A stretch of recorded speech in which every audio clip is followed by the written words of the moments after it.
Western states are eager to gain a loophole for unilateral action against Syria and don't care one bit about peaceful efforts to resolve the Syrian conflict. That's the impression the Russian foreign minister says he's gained after several weeks of a diplomatic marathon to avoid possible strikes against the war-torn state.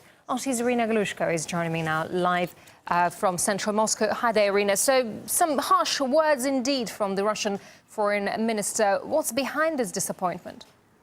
Well, this is an interview which he gave to Russia's Channel 1, and although some of the points that Sergey Lavrov has made in the interview were already said before, he was significantly and decidedly harsher this time around. It does look like Russia's foreign ministry's patience is running dry. For example, this was the reaction to the way the West seems to be treating the chemical watchdog OPCW, which is set to begin working on the framework of Syria's disarmament.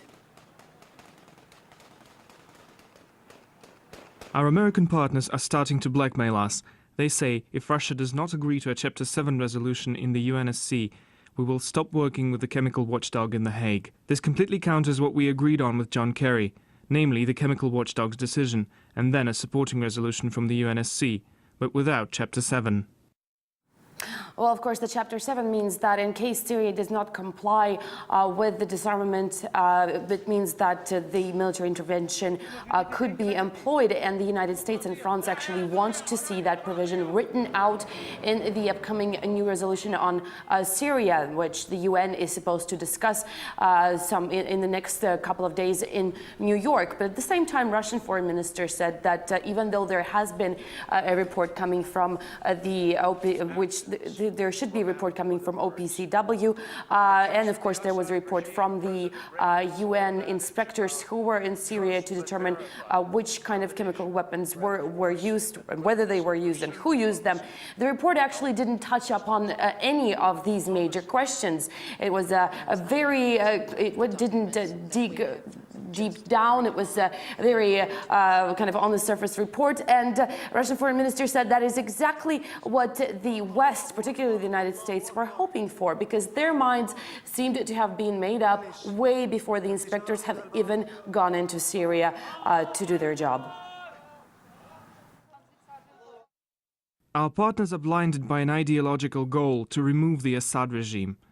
They want to show that they can call the shots in the Middle East. They are mostly concerned with proving their own supremacy and not the task that we are driven by, which is to solve the Syrian chemical weapons problem. Well, once that report came out, again, the West was quick to say that this exactly points to the fact that the Syrian government has used chemical weapons, even though there is not a single word about exactly who has used the chemical weapons in that report. And Mr. Lavrov says that those who believe unilaterally that it was the Assad regime that has reserved to using chemical weapons are actually not being completely frank.